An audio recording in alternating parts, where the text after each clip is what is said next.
Good morning student. बाल साधना शिक्षण संस्थान की ऑनलाइन क्लासेस में आपका स्वागत है।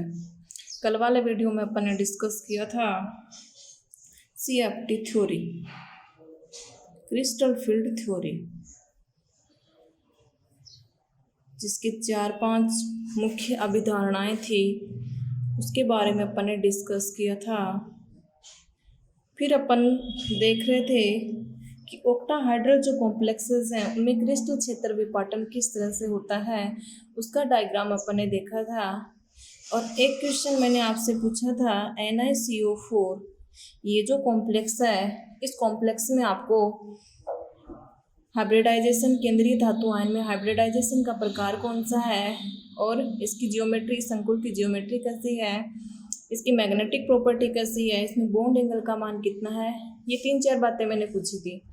तो कई स्टूडेंटों ने कमेंट बॉक्स में इसका सही आंसर दिया है, उनको थैंक यू।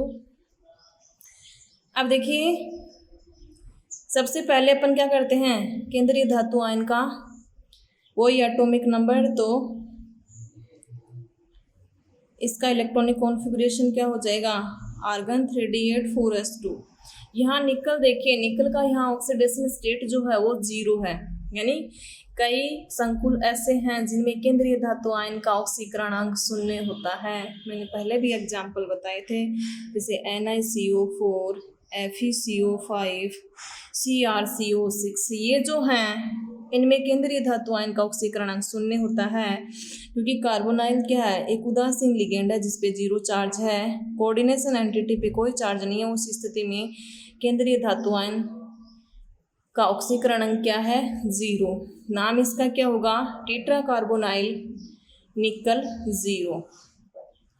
अब यानी 0 अवस्था में भी यही इलेक्ट्रॉनिक कॉन्फ़िगरेशन रहेगा। 3D के अपन 5 कक्षक बना लेंगे, 4s का 1 कक्षक, 4p के 3, 4p0 जो है वो रिक्त है। अब देखिए 3D में कितने इलेक्ट्रॉन भरने हैं, 8 भरने हैं, तो हुंड के अधिकतम बहुलकता नियम के अनुसार 8 इलेक्ट्रॉन भर देंगे। S में 2 इलेक्ट्रॉन हैं,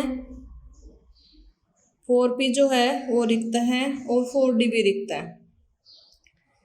अब यहाँ देखिए CO जो है 4 CO, 4 कार्बोनाइल लिगेंड जो हैं, जब इस केंद्रीय परमाणु निकल के संपर्क में जब आएंगे तो इन इलेक्ट्रॉनों का, इसके जो इलेक्ट्रॉन हैं 3D में हैं, चाहे 4s में हैं, चाहे किसी में 4p में कहीं भी हैं, उसका क्या करवा देते हैं, युग्मन करवा देते हैं, पेयरिंग करवा देते हैं, क्योंकि ये प्रबल लिगेंड है। तो 4 CO जब संपर्क में आएंगे तो उस स्थिति में 3D के जो इलेक्ट्रॉन है उनकी तो पेयरिंग होगी। साथ में यदि 4s में इलेक्ट्रॉन है तो वो भी, यानी पहले जो कक्षक खाली हैं उनमें इलेक्ट्रॉन जाएंगे और वो भी जितने हैं उतने पेयरिंग हो जाएगी उनकी। तो कितने इलेक्ट्रॉन हैं, 8 हैं, तो 3D के तो 8 हो गए। लेकिन अब S में ऐसे तो है नहीं कि बीच वाला D कक्षक संकरण की प्रक्रिया में भाग ले लेगा, फिर S को छोड़ देंगे, सीधा P ले लेंगे, ये तो कोई ना तो कोई संकरण का प्रकार है। और 3D 4s इनकी ऊर्जा क्या होती है, लगभग बराबर होती है। तो इलेक्ट्रॉनों का ये क्या कर लेते हैं, पुनर्वितरण होता रहता है, इसके इलेक्ट्रॉन इसमें आ जाए, इसके इलेक्ट्रॉन इसमें आ जाए। तो इस स्थिति में क्या होगा, जो ही प्रबल लिगेंड आएगा, इलेक्ट्रॉन की पेयरिंग के साथ साथ बाद में 4s या 4p में इलेक्ट्रॉन है, तो यदि 3D रिक्त है तो वो इलेक्ट्रॉन कहाँ आ जाएंगे, यहाँ आ जाएंगे। तो देखिए अब रिक्त कौन है, 4s, 4p, 4 CO, इनके द्वारा लोन पेयर के इलेक्ट्रॉन, यानी एक एक इलेक्ट्रॉन पेयर देख करके उपसय संयोजक बॉन्ड का फॉर्मेशन कर लिया जाएगा। एक S है और 3 P कक्षक संकरण की प्रक्रिया में भाग ले रहे हैं। संकरण का प्रकार हो जाएगा sp3। sp3 प्रकार का संकरण होता है। आकृति किस प्रकार की होती है, टेट्राहाइड्रल होती है, जो कि मैंने आपको बताई थी कैसे बनाते हैं। और टेट्राहाइड्रल है तो बॉन्ड एंगल का मान कितना होता है, 109 डिग्री 28 मिनट होता है। अब सारे इलेक्ट्रॉन पेयर्ड हैं, तो पेयर्ड होते हैं तो प्रकृति क्या होती है, प्रतिचुंबकीय होती है, जिसको अपन इंग्लिश में यदि कहें तो एंटी मैग्नेटिक नहीं कह करके, एंटी का अर्थ भी प्रति होता है, लेकिन वैसे इसका प्रतिचुंबकीय नाम का नाम होता है डायामैग्नेटिक, और अनुचुंबकीय तो उसका होता है पैरामैग्नेटिक। तो प्रकृति डायमैग्नेटिक, टेट्राहेड्रल, बॉन्ड एंगल ये, और हाइब्रिडाइजेशन का प्रकार ये। तो ये तो हो गया उस क्वेश्चन का आंसर। अब अपन बात करते हैं अष्टफलकीय संकुलों में क्रिस्टल क्षेत्र विपाटन। अष्टफलकीय संकुलों में क्रिस्टल क्षेत्र विपाटन। अब देखिए, कल अपन ने विपाटन तो देख लिया था, कितनी ऊर्जा कम हो जाती है, कौन से डी कक्षक जो हैं वो एनर्जी उच्च हो जाती है, किन की कम हो जाती है, कहाँ कैसे कितना होता है, तो वो अपन ने देखा था। यानी एनर्जी के इंक्रीजिंग ऑर्डर में, यानी डी के 5 कक्षक जो कि समभ्रंश कक्षक कहलाते हैं, जिनकी ऊर्जा समान होती है। जो ही लिगेंड इनके संपर्क में आता है, पांचों डी कक्षक जिनके मैंने नाम बताए थे, DXY, DYZ, DZX, DX2, Y2, DZ2, जिसको दो सेट में, दो समुच्चयों में अपन ने विभक्त किया था। एक T2G सेट कहलाता है और एक EG सेट कहलाता है। अब जो ही लिगेंड संपर्क में आएगा तो यानी ऊर्जा, पांचों डी कक्षकों की ऊर्जा उच्च हो जाएगी और उसका विपाटन जो है वो दो समुच्चयों में हो जाएगा। एक जिनकी ऊर्जा उच्च होगी वो EG कहलाते हैं, एक जिनकी ऊर्जा कम होती है वो क्या कहलाते हैं, T2G कहलाते हैं। तो T2G की ये 3 कक्षक हो गए, DXY, DYZ, DZX, और ये दो कौन से बताए थे, ये बताए थे EG के, DX2, Y2 और DZ2, और इनके बीच का जो गैप है वो क्या कहलाता है, क्रिस्टल क्षेत्र विपाटन कहलाता है, और ऊर्जा का अंतर क्रिस्टल क्षेत्र विपाटन ऊर्जा कहलाता है। ऑक्टाहाइड्रल के लिए ये जो क्रिस्टल क्षेत्र विपाटन है, crystal field splitting energy, crystal क्षेत्र विपाटन ऊर्जा, और यदि स्थायीकरण है, स्थायित्व की यदि बात करते हैं CFSE, तो क्रिस्टल फील्ड स्टेबलाइजेशन एनर्जी। तो क्रिस्टल क्षेत्र विपाटन स्प्लिटिंग भी होता है और इसका स्टेबलाइजेशन भी होता है। तो crystal field splitting energy, crystal क्षेत्र विपाटन ऊर्जा, ऑक्टाहाइड्रल के लिए अपन डेल्टा O, ऑक्टाहाइड्रल का फर्स्ट लेटर O, इस डेल्टा O से रिप्रेजेंट करते हैं। इस एनर्जी का मान जो है, यानी EG का मान कितना बढ़ जाता है, प्लस 0.6 डेल O बढ़ जाता है। डेल O ऑक्टाहाइड्रल के लिए लगाया है। कितनी कम हो जाती है, -0.4 डेल O कम हो जाती है जब डी कक्षकों का विपाटन होता है, जब लिगेंड उसके संपर्क में आता है। इस स्थिति में देखिए, अब ये जो पूरा अंतर है, यानी ये मैंने किसके बराबर बताया था, डेल O या 10 DQ के बराबर होता है, जो कि क्रिस्टल क्षेत्र विपाटन की क्या होती है, इकाई होती है। यानी एक डेल O जो है, या एक डेल किसके बराबर होता है, चाहे वो ऑक्टाहाइड्रल है चाहे वो टेट्राहाइड्रल है, वो 10 DQ के बराबर होता है।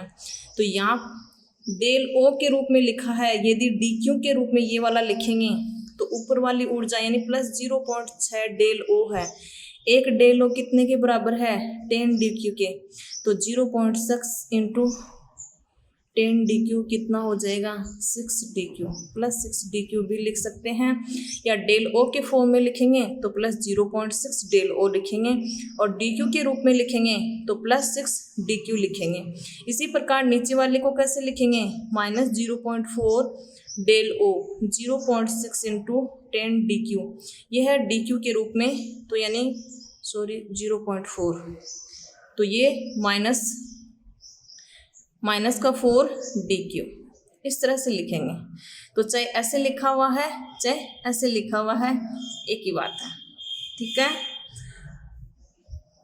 अब देखिए, यानी इस फॉर्म में किसी भी रूप में लिखा हुआ है, डेल O के रूप में लिखा हुआ होगा तो इस रूप में लिख दोगे, DQ के फॉर्म में लिखोगे, यानी अंतर कितना है, 10 का है।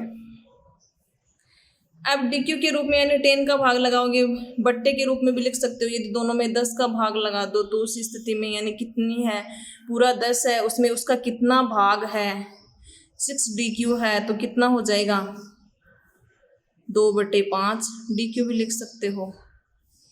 इसको कितना लिख सकते हो, 4/10, 2/5, ये 3/5 आएगा, 2 3 6, 2 5 10, 2 दूनी 4, 2 5 10, ये इतना भी लिख सकते हो। चाहे ये लिखा हुआ कहीं भी किसी बुक में ये भी सही है, ये लिखा हुआ तो सही है, और इस रूप में लिखा हुआ तो ये भी सही है, एक ही बात है तीनों की, बस कन्वर्ट किया गया है, बाकी और कोई चेंजेस नहीं है। ध्यान आपके डायग्राम ऑक्टाहेड्रल जहाँ भी आई, ऑक्टाहेड्रल की पहचान कैसे करोगे, कोई भी कोऑर्डिनेशन कंपाउंड जो भी आपको दिया गया है उसमें आप उसका कोऑर्डिनेशन नंबर देख लेना, जहाँ भी कोऑर्डिनेशन नंबर 6 है उसकी जियोमेट्री क्या होगी, ऑक्टाहेड्रल होगी, यानी या तो उसमें D2sp3 प्रकार का हाइब्रिडाइजेशन होगा या sp3 D2 प्रकार का होगा। तो उस स्थिति में उसकी स्ट्रक्चर किस प्रकार की होगी, ऑक्टाहाइड्रल होगी। तो ये वाला CFT के अकॉर्डिंग बना देना और उसमें इलेक्ट्रॉन भर देना। अब इलेक्ट्रॉन कैसे भरेंगे, जैसे आपको कोई कॉम्प्लेक्स दे दिया, उस स्थिति में जैसे CONH36 ये है ऑक्टाहाइड्रल कॉम्प्लेक्स, ऑक्टाहाइड्रल कॉम्प्लेक्स है, इसकी यानी उपसय संयोजन संख्या कितनी है, 6 है। न्यूट्रल लिगेंड है तो चार्ज मैंने यहाँ पर +3 लगा दिया। अब देखिए CFT यानी इसके लिए अष्टफलकीय संकुल के लिए CFT डायग्राम बनाना है।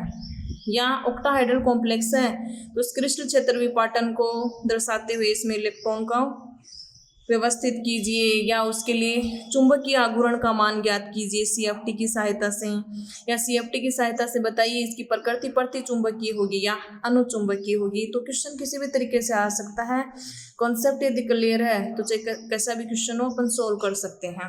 तो सबसे पहले आपको डायग्राम ये इतना तो याद करना है, चाहे कोई भी ऑक्टाहाइड्रल है, ये वाली चीज़ ये इतना लिखते हो या नहीं लिखते हो, इतना जो है वो आपके याद होना चाहिए। मेन चीज इसमें ये कितनी कम हो जाती है कितनी बढ़ जाती है। T2G के 3 कक्षक हैं जो कि नीचे आएंगे ऑक्टाहाइड्रल में, और EG के जो है वो ऊपर जाएगा। टेट्राहाइड्रल में इसका उल्टा हो जाता है, बस ध्यान यही रखना है। अब देखिए सबसे पहले आप देखोगे उसमें लिगेंड जो है वो किस प्रकार का है, यानी ऑक्टाहाइड्रल की तो पहचान कहाँ से कर ली, कोऑर्डिनेशन नंबर 6 है, 6 उपसय संयोजक बंध द्वारा बंधित है केंद्रीय धातु परमाणु से। डाइडेंटेड लिगेंड होता तो वो 3 हो जाते हैं, और डाइडेंटेड लिगेंड 2 भी हो सकते हैं, 1 भी हो सकते हैं, कोई जरूरी थोड़ी है सारे डाइडेंटेड लिगेंड हो उसमें। अष्टफलकीय प्रकार का यदि कॉम्प्लेक्स है तो उसके भी अपन ने कई एग्जाम्पल देखे थे, इस टाइप का हो सकता है, इस टाइप का, जबकि जियोमेट्रिकल आइसोमर तो कई प्रकार के अपन बना सकते हैं, ये भी हो सकता है, ये भी हो सकता है, ये डाइडेंटेड हो सकता है, ये न्यूट्रल हो सकता है, या अनायनिक हो सकता है, या आयनिक हो सकता है। तो देखिए सबसे पहले अपन क्या करेंगे, पहचान कर ली अष्टफलकीय प्रकार का संकुल है तो ये वाला डायग्राम आएगा। दूसरी बात कि दिया गया जो लिगेंड है केंद्रीय धातु आयन के साथ, क्या वो प्रबल क्षेत्र लिगेंड है या दुर्बल क्षेत्र लिगेंड है। तो मैंने एग्जाम्पल बताए थे आपको प्रबल क्षेत्र लिगेंड के और दुर्बल क्षेत्र लिगेंड के, तो वो आपको एनी टाइम याद रहने चाहिए। प्रबल क्षेत्र लिगेंड हो उस स्थिति में क्रिस्टल क्षेत्र विपाटन जो ऊर्जा है उसका मान ज्यादा होगा, यानी इनके मध्य विपाटन ज्यादा होगा, मान इतना ही होगा लेकिन गैप ज्यादा होगा। दुर्बल लिगेंड होगा, चाहे फ्लोरो है, चाहे क्लोरो है, ब्रोमो है, आयोडो है, कोई भी दुर्बल क्षेत्र लिगेंड है, उस स्थिति में विपाटन जो है वो कम करना है। अब ये विपाटन कम और ज्यादा का क्या मतलब है, यानी क्यों याद करने हैं कि यहाँ विपाटन ज्यादा यहाँ विपाटन कम। इस स्थिति में यानी प्रबल क्षेत्र जब लिगेंड आता है तो विपाटन ऊर्जा का मान बढ़ जाता है, और दुर्बल क्षेत्र लिगेंड जब आता है तो विपाटन ऊर्जा का मान कम हो जाता है। अब इससे एक तो विपाटन कब ज्यादा होता है, विपाटन तब ज्यादा होता है जब केंद्रीय धातु आयन के ऊपर ज्यादा पॉजिटिव चार्ज होता है और लिगेंड के ऊपर ज्यादा नेगेटिव चार्ज होता है। उस स्थिति में क्रिस्टल क्षेत्र विपाटन ऊर्जा का मान बढ़ जाता है। तो यानी किस स्थिति में क्रिस्टल क्षेत्र विपाटन ऊर्जा का मान बढ़ जाता है या डेल्टा का मान बढ़ जाता है, तो डेल्टा का मान तब बढ़ता है जब केंद्रीय धातु आयन के ऊपर पॉजिटिव चार्ज बढ़ता है और लिगेंड के ऊपर नेगेटिव चार्ज बढ़ता है। और या केंद्रीय धातु आयन के पास जो है आने वाला लिगेंड जो है वो क्या है, प्रबल क्षेत्र लिगेंड है। अब न्यूट्रल है तो न्यूट्रल है उसमें डाइपोल मोमेंट उत्पन्न हो जाएगा, तो वो उसका जो दूसरा सिरा ऋणात्मक है वो किसकी तरफ विन्यासित हो जाएगा, केंद्रीय धातु आयन की तरफ विन्यासित हो जाएगा। यहाँ से नहीं है कि लिगेंड के ऊपर न्यूट्रल है तो फिर ये इनके मध्य विपाटन कैसे हुआ, बात ऐसे नहीं है। बात यानी न्यूट्रल है, उदासीन है, तो उसमें भी दो डाइपोल होते हैं, ये CFT में बताया गया था कि एक नेगेटिव होता है और दूसरा पॉजिटिव होता है। और नेगेटिव जो है वो केंद्रीय धातु आयन की तरफ विन्यासित हो जाता है, क्योंकि केंद्रीय धातु आयन क्या है, पॉजिटिव है। तो ध्यान विपाटन कब होगा, प्रबल क्षेत्र लिगेंड संपर्क में आएगा, या धातु आयन के ऊपर जितना ज्यादा पॉजिटिव चार्ज होगा क्रिस्टल क्षेत्र विपाटन उतना ही ज्यादा होगा, या लिगेंड के ऊपर जितना ज्यादा नेगेटिव चार्ज होगा उस स्थिति में, यानी कहने का मतलब शॉर्ट में यदि मैं कहूँ कि धातु आयन और लिगेंड के ऊपर जितना ज्यादा चार्ज होगा, चार्ज का पता ही अपन को, धातु आयन के ऊपर तो पॉजिटिव होगा, कभी नेगेटिव हो ही नहीं सकता, धातु हमेशा इलेक्ट्रॉन देती है न कि ग्रहण करती हैं। और लिगेंड क्या होती है, डोनर स्पीसीज, दोनों के ऊपर क्या बढ़ेगा, चार्ज बढ़ेगा, और चार्ज बढ़ेगा तो डेल का मान क्या होगा, हमेशा बढ़ेगा। तो ये है इसकी कंडीशन। अब देखिए क्रिस्टल क्षेत्र विपाटन हो गया कम, विपाटन ज्यादा, विपाटन कहाँ से चेक किया, प्रबल क्षेत्र से और दुर्बल क्षेत्र लिगेंड से, पहचान कर ली। अब देखिए यूज कहाँ करना है इसका, जब प्रबल क्षेत्र लिगेंड हो और उस स्थिति में आपको उस संकुल के चुंबकीय आघूर्ण का मान ज्ञात करना है CFT के अकॉर्डिंग, यानी VBT के अकॉर्डिंग, तो अपन क्या करेंगे, वही हाइब्रिडाइजेशन निकाल लेंगे, फिर अपन क्या करेंगे, अनपेयर्ड जो इलेक्ट्रॉन है उनकी संख्या कैलकुलेट करेंगे, फिर अपन डाइपोल मोमेंट का मान निकालेंगे, डाइपोल मोमेंट नहीं सॉरी, मैग्नेटिक मोमेंट, चुंबकीय आघूर्ण का मान निकालेंगे, देखिए म्यू का मान निकाल लेंगे। अब देखिए यहाँ CFT में जो है प्रबल क्षेत्र लिगेंड जब होते हैं तो इलेक्ट्रॉन कैसे भरने हैं, और दुर्बल क्षेत्र लिगेंड है तो इलेक्ट्रॉन कैसे भरने हैं, ये अपन देखेंगे। यानी जैसे केंद्रीय धातु आयन का विन्यास D1 है, D1 मतलब उसके D में एक ही इलेक्ट्रॉन है, उसके साथ कोई लिगेंड जुड़ा हुआ है, स्कैंडियम का कोई कॉम्प्लेक्स है, चाहे वो टाइटेनियम का है, चाहे किसी का भी है, केंद्रीय धातु आयन का विन्यास यदि D1 है, या फिर D2 है, D3, D5, D6, D7, D8, D9 और D10।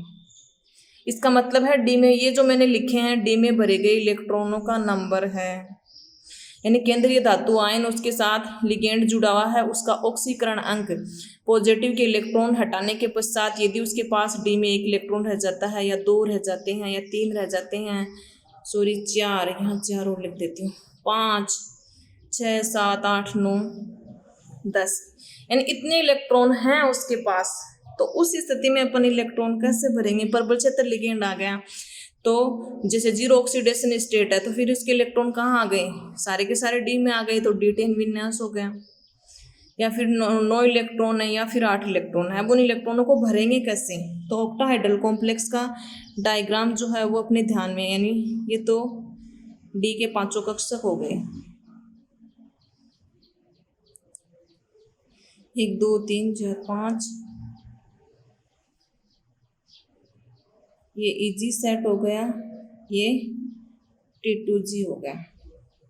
अब कंपैरिजन करके दो संकुल एक साथ में दे रखे हैं, तब तो अपन साथ में दिखा देंगे, एक में थोड़ा विपाटन ज्यादा कर देंगे और एक में विपाटन कम कर देंगे, यानी प्रबल क्षेत्र लिगेंड होगा तो ये विपाटन ज्यादा होगा, और जब दुर्बल क्षेत्र लिगेंड होगा तो ये जो 5 कक्षक हैं इनके मध्य विपाटन इससे कम कर देना, बस ये दुर्बल क्षेत्र लिगेंड होगा तब होगा इतना सा विपाटन T2G और EG के मध्य, ये है दुर्बल क्षेत्र लिगेंड उपस्थित होने पर। अब देखिए जब धातु आयन का विन्यास D1 है, मतलब इसमें एक इलेक्ट्रॉन है, तो वो एक इलेक्ट्रॉन चाहे प्रबल क्षेत्र लिगेंड है चाहे दुर्बल क्षेत्र लिगेंड है, वो तो किस में भरा जाएगा, T2G में भरा जाएगा, चाहे इधर चाहे इधर, दोनों का एक साथ में समझा रही हूँ कंपैरिजन करके, वैसे दो एक साथ में नहीं बनाने हैं, एक बार में ये एक ही बनाना है। ये मैंने कंपैरिजन के लिए कि दुर्बल क्षेत्र लिगेंड है, विपाटन कम होगा, प्रबल क्षेत्र विपाटन ज़्यादा होगा। D2 विन्यास है तो दूसरा इलेक्ट्रॉन यहाँ, इसमें दूसरा इलेक्ट्रॉन यहाँ। D3 विन्यास है तो यहाँ तीसरा इलेक्ट्रॉन, इसमें तीसरा इलेक्ट्रॉन। D4 विन्यास है, D4 का मतलब 4 इलेक्ट्रॉन है तो चौथा इलेक्ट्रॉन यहाँ जाएगा। अब देखिए जहाँ विपाटन ज़्यादा है वहाँ जो इलेक्ट्रॉन चौथा है वो यहीं भरा जाएगा, क्योंकि विपाटन ऊर्जा का मान ज़्यादा होने के कारण इलेक्ट्रॉन की पेयरिंग जो है वो यहाँ से स्टार्ट हो जाती है। उस स्थिति में पेयरिंग एनर्जी का मान जो होता है वो यानी यहाँ से पेयरिंग कर देंगे अपन। ये जो इलेक्ट्रॉन है वो कहाँ नहीं जाएगा, यहाँ नहीं जाएगा। अब देखिए यहाँ क्या है, विपाटन ऊर्जा का मान कम है और विपाटन ऊर्जा का मान कम होने के कारण चौथा इलेक्ट्रॉन कहाँ जाएगा, यहाँ नहीं जा करके चौथा इलेक्ट्रॉन यहाँ जाएगा। और D5 विन्यास है तो उस स्थिति में प्रबल क्षेत्र लिगेंड यदि उपस्थित है तो ऑक्टाहेड्रल के लिए डायग्राम बनाएंगे तो पांचवा इलेक्ट्रॉन कहाँ जाएगा, यहाँ जाएगा, क्योंकि विपाटन ऊर्जा का मान ज़्यादा है तो इलेक्ट्रॉन यहीं पेयर हो जाएगा T2G में ही, वहाँ नहीं जाएगा, क्योंकि जगह है तो यहीं आ जाएगा, फिर ऊपर जा नहीं जाएगा। अब यहाँ देखिए D5 विन्यास है तो विपाटन ऊर्जा का मान कम होने के कारण ये इलेक्ट्रॉन EG सेट में चला जाएगा। D6 विन्यास है तो ये 6 वाला इलेक्ट्रॉन यहाँ जाएगा, और यदि यहाँ है तो फिर 6 वाला यहाँ आएगा, क्योंकि पहले एक एक हो गए, अब युग्मन होगा। ये तो दुर्बल क्षेत्र लिगेंड होने पर, और प्रबल क्षेत्र लिगेंड होने पर पहले ये पूरे भरेंगे 1 2 3, फिर चौथा यहाँ, पांचवा यहाँ और छठा यहाँ आएगा। D7 विन्यास है, 7वां इलेक्ट्रॉन यहाँ आएगा, इसमें 7वां इलेक्ट्रॉन यहाँ आएगा दुर्बल क्षेत्र लिगेंड होने पर। 8वां इलेक्ट्रॉन इसमें यहाँ आएगा और इसमें यहाँ आएगा। 9वां इलेक्ट्रॉन यदि है तो 9वां इलेक्ट्रॉन इसमें यहाँ आएगा और इसमें यहाँ आएगा। और D10 विन्यास है तो 10वां इलेक्ट्रॉन यहाँ आएगा, यहाँ आएगा। तो इलेक्ट्रॉन इस तरह से भरे जाएंगे और फिर अयुग्मित और युग्मित कैसे निकालेंगे, यानी अनपेयर्ड जो इलेक्ट्रॉन है स्मॉल n से अपन रिप्रेजेंट करेंगे अयुग्मित इलेक्ट्रॉनों की संख्या को। फिर क्या ज्ञात करनी है, उसकी मैग्नेटिक प्रॉपर्टी ज्ञात करनी है या उसके चुंबकीय आघूर्ण का मान ज्ञात करना है कि चुंबकीय आघूर्ण का मान कितना आएगा। चुंबकीय आघूर्ण म्यू जैसे अपन ने पहले भी कैलकुलेट किया था √10n+2। ये इकाई बोर मैग्नेटोन कैलकुलेट कर लेंगे यदि n का मान पता है। तो n का मान यहाँ से नहीं देखेंगे, क्योंकि ये वाले इलेक्ट्रॉन अपन ने किस में फिलअप किए हैं, 2 सेट में फिलअप किए हैं, T2G और EG में। तो इनमें जो इलेक्ट्रॉन भरे हैं उनमें देखेंगे n का मान, यहाँ n का मान नहीं देखेंगे। ठीक है, तो यानी यहाँ n का मान देख लेंगे, यहाँ n का मान देख लेंगे। प्रबल क्षेत्र लिगेंड होगा तो इस तरह से इलेक्ट्रॉन भरेंगे, दुर्बल क्षेत्र है तो इस तरह से इलेक्ट्रॉन भरेंगे। n का मान देख लेंगे, इस वाले फॉर्मूले में टप कर देंगे, किसका मान निकालेंगे, चुंबकीय आघूर्ण म्यू का मान निकाल लेंगे। तो इस तरह से निकालेंगे चुंबकीय आघूर्ण का मान। सारे यदि पेयर्ड हैं म्यू का मान 0 आ जाएगा, प्रकृति क्या हो जाएगी, वही प्रति चुंबकीय। और यदि अनपेयर्ड हैं तो म्यू का कुछ मान होगा, इसकी मैग्नेटिक मोमेंट जो है उसका कुछ मान होगा, और मैग्नेटिक मोमेंट का कुछ मान होने के कारण उसके यानी प्रकृति क्या होगी, अनुचुंबकीय होगी। अब यदि D1 विन्यास है तो प्रबल क्षेत्र लिगेंड होने पर उसका इलेक्ट्रॉनिक कॉन्फ़िगरेशन क्या होगा, यानी T2G में 1 इलेक्ट्रॉन आएगा, EG में कितने आएंगे, 0। D2 विन्यास होने पर T2G में 2 आएंगे, EG में 0।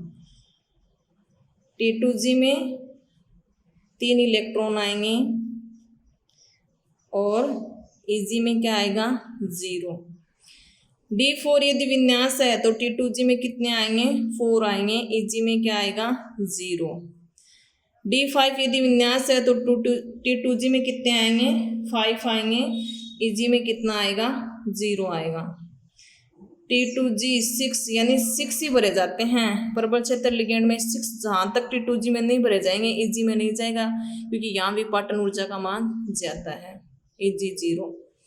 फिर T2G6 Eg1 8 यदि हैं तो T2G6 इसमें तो अधिकतम 6 ही भरे जाएंगे, Eg कितने हो जाएंगे 2। T2G6 Eg3 और ये क्या हो जाएगा T2G। यह है इलेक्ट्रॉनिक कॉन्फ़िगरेशन कि इलेक्ट्रॉन किस में कितने भरे जाएंगे। T2G में कितने भरे जाएंगे 6, Eg में कितने भरे जाएंगे 4। ये तो जब प्रबल क्षेत्र लिगेंड हो तब। दुर्बल क्षेत्र लिगेंड होगा तो क्या होगा, T2G में 1 इलेक्ट्रॉन, Eg में 0। D2 विन्यास है तो T2G में कितने इलेक्ट्रॉन, 2 इलेक्ट्रॉन, Eg में 0। D3 विन्यास है T2G में कितने, 3 इलेक्ट्रॉन, Eg में 0।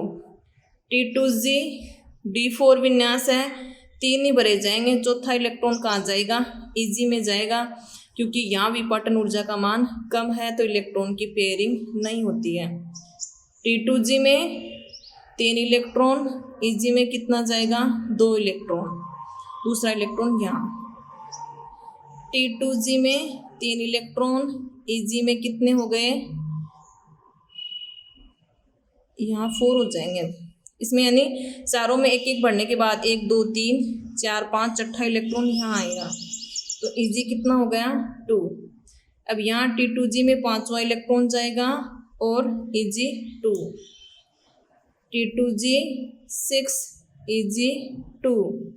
अगला इलेक्ट्रॉनिक कॉन्फ़िगरेशन क्या होगा, T2G यानी 6 अधिकतम होंगे, Eg3 और T2G6 Eg4। तो ये हो जाएंगे इनके इलेक्ट्रॉनिक कॉन्फ़िगरेशन कि किस तरह से T2G और Eg सेट में इलेक्ट्रॉन है वो भरे जाएंगे। यानी ऊपर वाले ये जो 3 है ये तो दोनों में सेम है, बीच वाले जो हैं लास्ट वाले ये भी सेम है।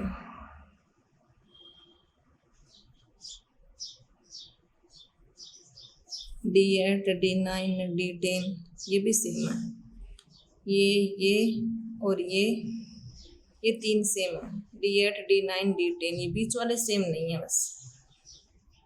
यानी मतलब समझ में आना चाहिए आपके, यानी यहाँ पे कितने इलेक्ट्रॉन, 5 जो हैं विपाटन ज़्यादा होगा, तो ये कहने का मतलब इसमें D का अलग अलग विन्यास होगा, इसमें पहला इलेक्ट्रॉन यहाँ, दूसरा तीसरा चौथा इलेक्ट्रॉन यहाँ आएगा, 5वां यहाँ, छठा यहाँ, फिर 7वां इलेक्ट्रॉन यहाँ जाएगा और 8वां यहाँ आएगा, 9वां यहाँ आएगा और 10वां यहाँ आएगा। इसमें पहला दूसरा तीसरा चौथा यहाँ जाएगा, 5वां यहाँ जाएगा, छठा इलेक्ट्रॉन यहाँ जाएगा, 7वां यहाँ, 8वां यहाँ, 9वां यहाँ और 10वां यहाँ। और ये सेट आपको पता ही है, क्योंकि यहाँ विपाटन कम है, वीक फील्ड लिगेंड की प्रेजेंस में है, यहाँ स्ट्रॉन्ग फील्ड लिगेंड की प्रेजेंस में है, यहाँ विपाटन ज़्यादा है। तो इलेक्ट्रॉन का कितने नंबर का इलेक्ट्रॉन कहाँ पर आएगा, ये मैंने नंबर लिखे हैं, तो चाहे ऐसे याद कर लेना चाहे ऐसे याद कर लेना। अब देखिए इस स्थिति में प्रबल क्षेत्र लिगेंड जब उपस्थित है तो विपाटन ऊर्जा का मान क्या है, ज़्यादा, और पेयरिंग एनर्जी का मान क्या है, यानी पेयरिंग जो है ऊपर वाला चौथा इलेक्ट्रॉन जो है वो यहाँ जाना चाहिए था, जबकि यहीं भरा जाता है क्योंकि इसका मान क्या है, ज़्यादा। तो इस स्थिति में ये जो संकुल बनता है ये कहलाता है निम्न चक्रण संकुल। यानी ये निम्न ऊर्जा स्तर है, ये उच्च ऊर्जा स्तर है। इलेक्ट्रॉन का चक्रण कौन सी स्थिति पर हो रहा है, निम्न ऊर्जा स्तर पर, तो इसको क्या बोलेंगे, निम्न चक्रण संकुल बोलेंगे। अब यहाँ पर क्या है, डेल्टा O जो है उसका मान क्या है, कम है, और P का मान, पेयरिंग एनर्जी का मान ज़्यादा है। तो इस स्थिति में क्या होगा, यानी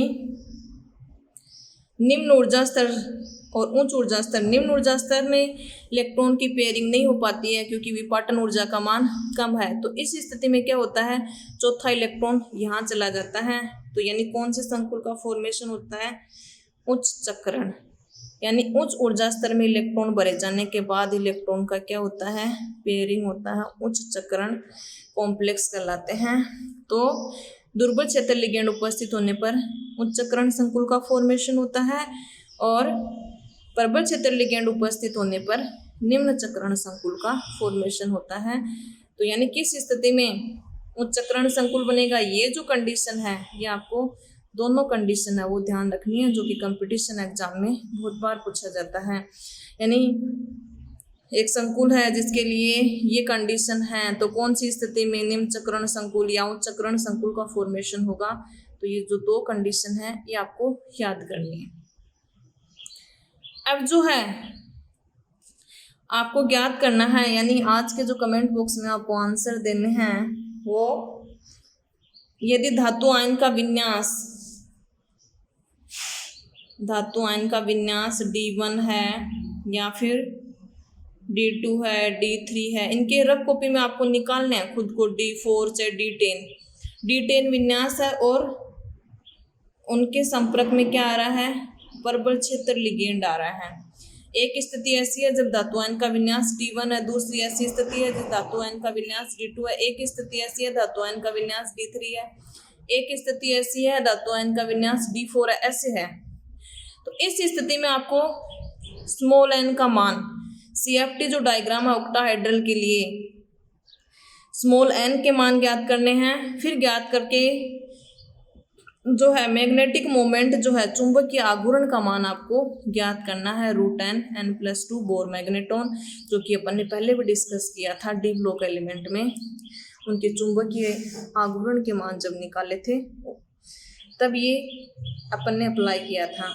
तो प्रबल क्षेत्र लिगेंड हो, धातु आयन का विन्यास D1 से D10 तक हो, या दुर्बल क्षेत्र लिगेंड हो, धातु आयन का विन्यास D1 से D10 तक हो, तो n का मान निकाल लेना। और n का मान कहाँ से देखना है, बीच में जो इलेक्ट्रॉन भरते हो यहाँ पे D में, यहाँ से नहीं देखना, इनमें जो है अनपेयर्ड इलेक्ट्रॉन उनसे n का मान निकालना है, फिर म्यू का मान निकालना है। तो अनपेयर्ड इलेक्ट्रॉन इनमें देखोगे न कि यहाँ पे, तो वैसे निकाल करके आपको, यानी 20 जो हैं 10 ये प्रबल क्षेत्र के हो गए, 10 दुर्बल क्षेत्र के हो गए, 20 के क्या निकालने हैं, डाइपोल मोमेंट के मान निकालने हैं। खुद को प्रैक्टिस करनी है। फिर भी यदि समझ नहीं आया कि कैसे निकालना है तो मैं दोबारा बता दूंगी कि कैसे निकालना है। आज आप इतने ही प्रैक्टिस कीजिए कि यानी ये किस तरह से इलेक्ट्रॉनिक कॉन्फ़िगरेशन होगा, क्या प्रबल क्षेत्र होता है, क्या दुर्बल क्षेत्र लिगेंड होता है, कब उच्च चक्रण संकुल बनेगा, कब निम्न चक्रण संकुल बनेगा। बाकी टेट्राहेड्रल में इसका उल्टा है। यदि ये याद है तो वो भी याद हो जाएगा, उसमें T2G ऊपर जाएगा, EG नीचे आएगा। दुर्बल क्षेत्र प्रबल क्षेत्र का उस पर कोई प्रभाव नहीं पड़ता, उसमें विपाटन कम होता है, उसमें T2G सेट ऊपर क्यों जाता है, EG नीचे क्यों आता है, ये अपन डिस्कस करेंगे कल वाले वीडियो में। इलेक्ट्रोकेमिकल सीरीज डिस्कस करेंगे।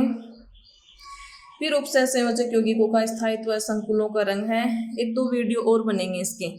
तो आप पीछे के साथ में पीछे के क्वेश्चन भी सोल्व कर लीजिए। और ये जो आज दिया आपको कमेंट बॉक्स में इसका आंसर आपको लिख करके बताना। पहले रफ कॉपी में सोल्व कीजिए, खुद सोल्व करोगे ज़्यादा समझ आएगा। फिर भी समझ नहीं आए तो बता देना कि किसका निकालने में कहाँ प्रॉब्लम हो रही है। तो आज की वीडियो में इतना ही। Thank you.